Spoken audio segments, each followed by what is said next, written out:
الحمد لله الذي أمرنا بالإصلاح وحثنا على الصلاة وبين لنا سبل الفلاح وأشهد أن لا إله إلا الله وحده لا شريك له وأشهد أن سيدنا محمدا عبد الله ورسوله اللهم صل وسلم وبارك على سيدنا محمد وعلى آله وصحبه ومن تبعهم بإحسان إلى يوم الدين أما بعد فأوصيكم عباد الله ونفسي بتقوى الله عز وجل قال تعالى فاتقوا الله وأصلحوا ذات بينكم وأطيعوا الله ورسوله إن كنتم مؤمنين.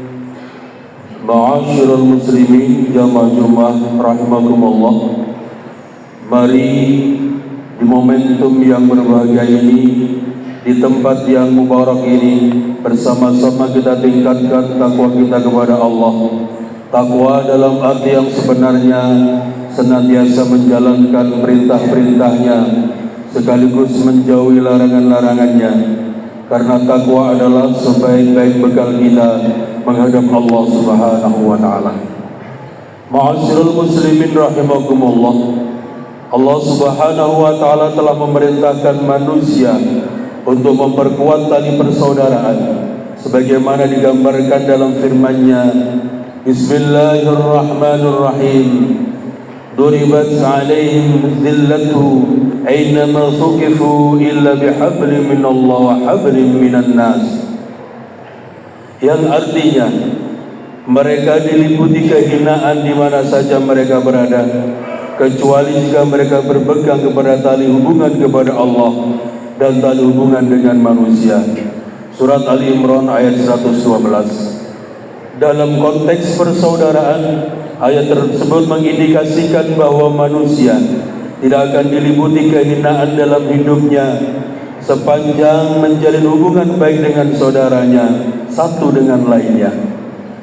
Dalam arti sempit, saudara yang dimaksud adalah anggota keluarga, baik laki-laki atau perempuan, yang lebih muda atau lebih tua, yang seibu dan atau seayah, yang berupa orang tua kandung, tiri atau angkat dengan seseorang.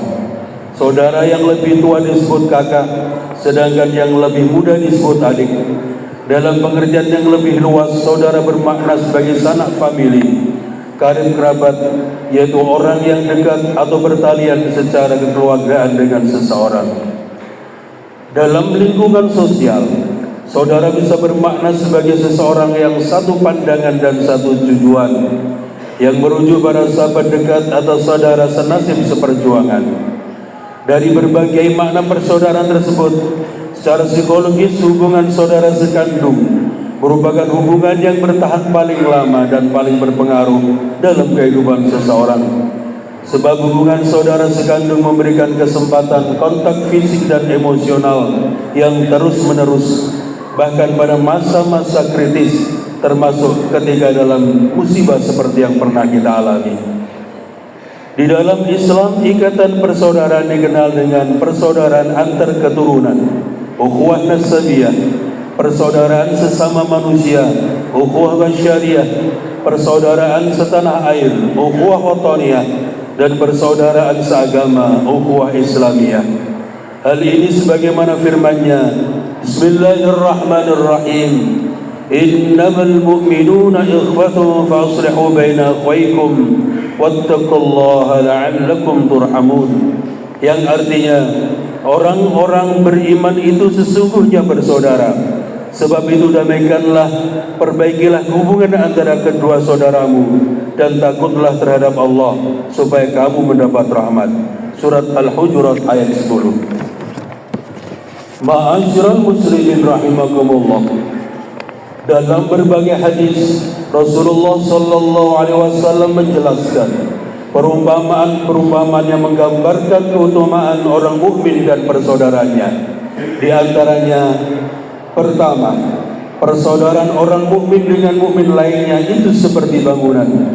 Al-mu'minu lil-mu'mini kal-bunyan yashuddu ba'du ba'dan. Rawahu Muslim.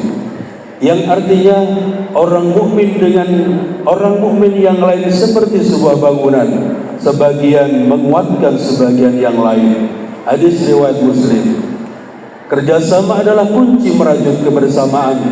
Tidak egois dan merasa diri paling penting dan berjasa. Gotong royong dan tenggang rasa merupakan sikap mukmin yang harus dibangun memperkuat persaudaraan.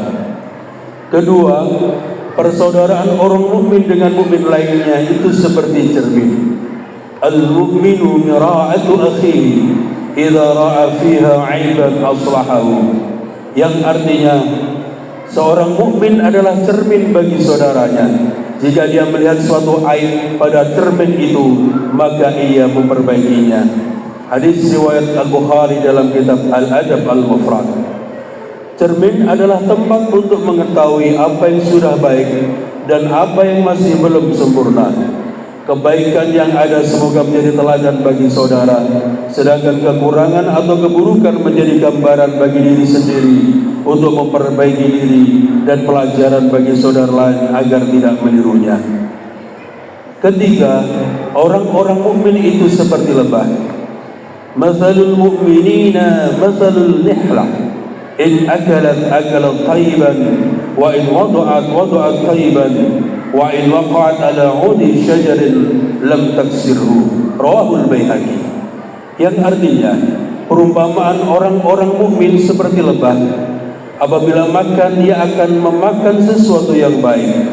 Apabila mengeluarkan sesuatu, ia pun akan mengeluarkan sesuatu yang baik. Dan apabila hingga pada sebuah dahan untuk menghisap madu, ia tidak mematahkannya. Hadis riwayat Baihaqi. Orang mukmin mampu menempatkan diri pada posisinya. Orang jahat akan meletakkan sesuatu tidak pada tempatnya. Orang mukmin hanya melakukan yang baik-baik, makan yang baik dan berkata yang baik. Apapun keadaannya, ia akan berusaha melakukan yang baik-baik, terlebih kepada saudaranya. Keempat, orang mukmin itu seperti tanaman. Mathalul mu'mini kamathaliz zar'i, la tazalu rihu tumiluhu wa la yazalul mu'minu yusibuhul bala. Wa mathalul munafiq kamathali syajaratil arzi, la tahtazzu hatta tastahsida. Rawahu Muslim. Yang artinya perumpamaan orang mukmin seperti tanaman, biji-bijian seperti padi, jelai dan semisalnya. Angin selalu menggoyang-goyangkannya, dan seorang mukmin senantiasa mengalami cobaan.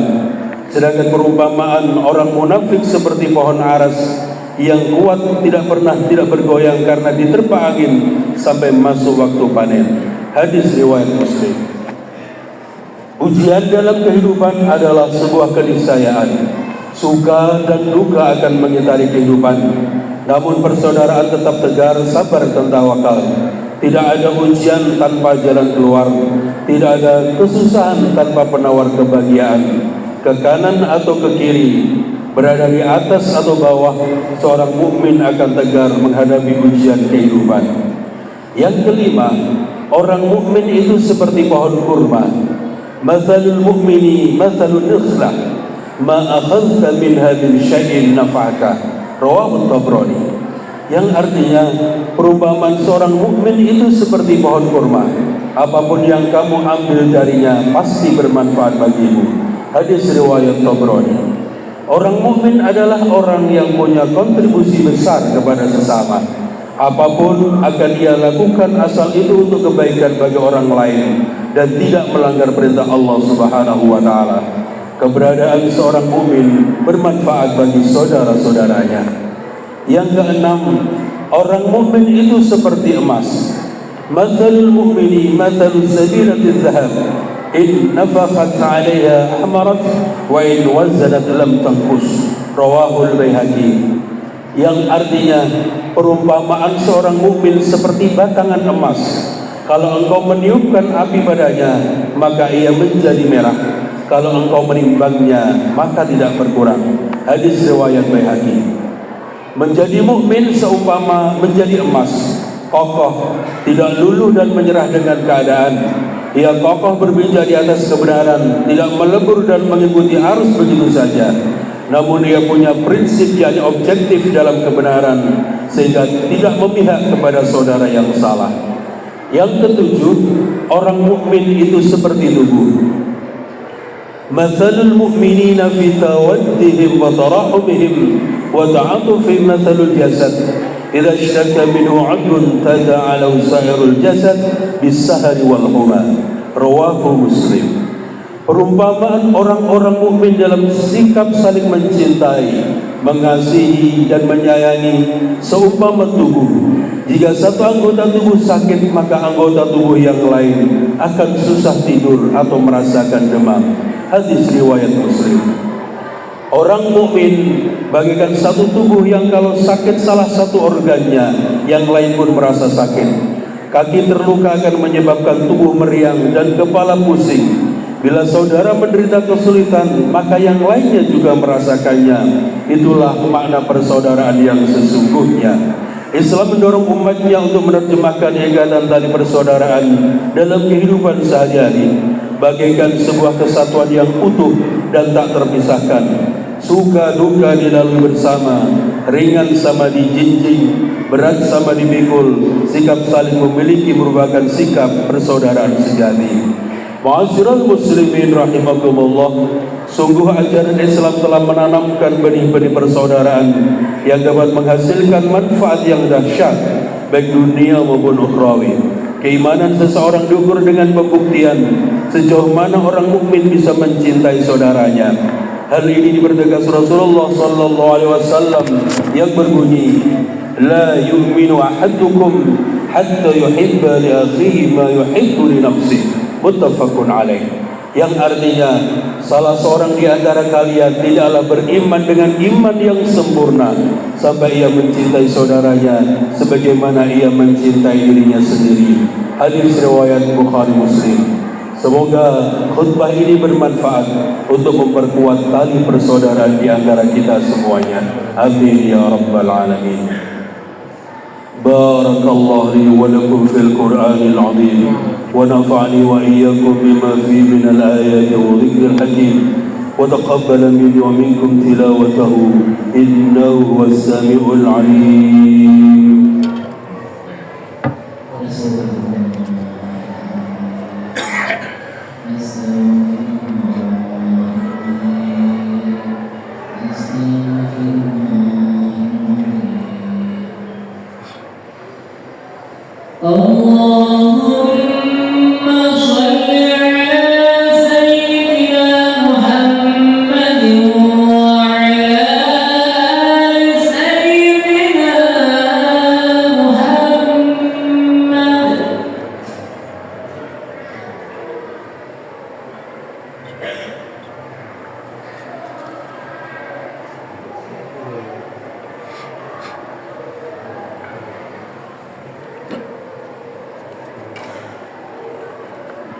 الحمد لله على إحسانه والشكر له على توفيقه وامتنانه وأشهد أن لا إله إلا الله وحده لا شريك له وأشهد أن سيدنا محمدا عبده ورسوله الداعي إلى رضوانه.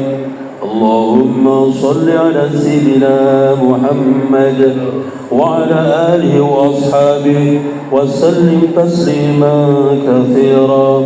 أما بعد، فيا أيها الناس اتقوا الله فيما أمر وانتهوا عما نهى واعلموا أن الله أمركم بأمر بدأ بنفسه وثنى بملائكته بقدسه وقال تعالى إن الله وملائكته يصلون على النبي يا أيها الذين آمنوا صلوا عليه وسلموا تسليما.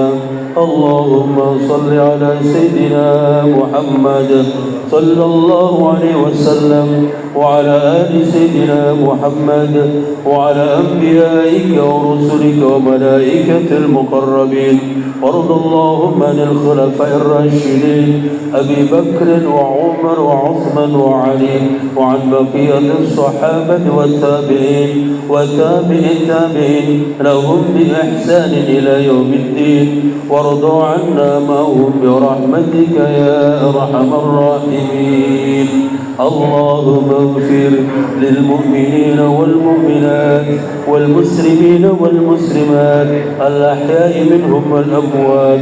اللهم أعز الإسلام والمسلمين وذل الشرك والمشركين وانصر عبادك الموحدين واغفر من نصر الدين واخذل من خذل المسلمين ودمر أعداء الدين وعن كلمتك إلى يوم الدين. اللهم ادفع عنا البلاء والوباء والزلازل والمحن وسوء الفتنة ما ظهر منها وبطن عن بلدنا إندونيسيا خاصة وسائر البلدان المسلمين عامة يا رب العالمين. ربنا آتنا في الدنيا حسنة وفي الآخرة حسنة وقنا عذاب النار. ربنا ظلمنا أنفسنا وإن لم تغفر لنا وترحمنا لنكونن من الخاسرين. عباد الله إن الله يأمر بالعدل والإحسان وإيتاء ذي القربى وينهى عن الفحشاء والمنكر والبغي يعظكم لعلكم تذكرون.